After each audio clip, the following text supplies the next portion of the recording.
Hasil sensus penduduk menunjukkan bahwa jumlah penduduk di Indonesia pada bulan September tahun 2020 adalah 270,2 juta jiwa.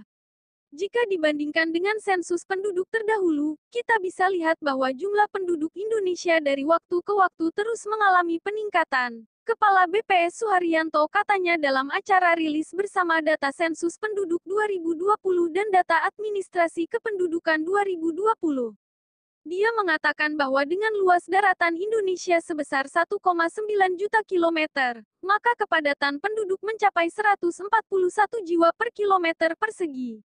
Di mana menurutnya sejak tahun 2010 hingga 2020, rata-rata laju pertumbuhan penduduk Indonesia 1,25% per tahun. Laju ini terjadi dipengaruhi oleh angka kelahiran, kematian dan juga migrasi. Laju pertumbuhan penduduk Indonesia dari periode ke periode mengalami kecenderungan menurun. Salah satu penyebabnya adalah kebijakan pemerintah untuk menekan laju pertumbuhan penduduk lewat program keluarga berencana yang diluncurkan sejak tahun 1980-an, ujarnya.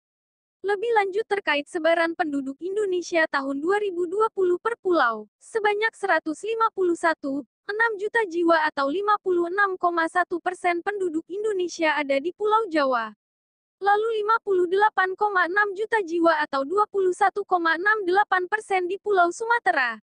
Kemudian 19,9 juta jiwa atau 7,36% di Sulawesi, 16,5 juta jiwa atau 6,15% ada di Pulau Kalimantan.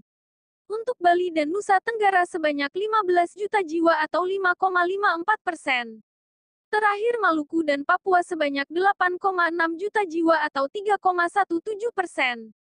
Pulau terpadat adalah Pulau Jawa dengan luas 6,75% dari total wilayah Indonesia maka kepadatan 1.171 jiwa per kilometer persegi. Sebagai perbandingan, luas wilayah Kalimantan 4 kali Pulau Jawa tapi penduduknya hanya 6,15% dari total penduduk.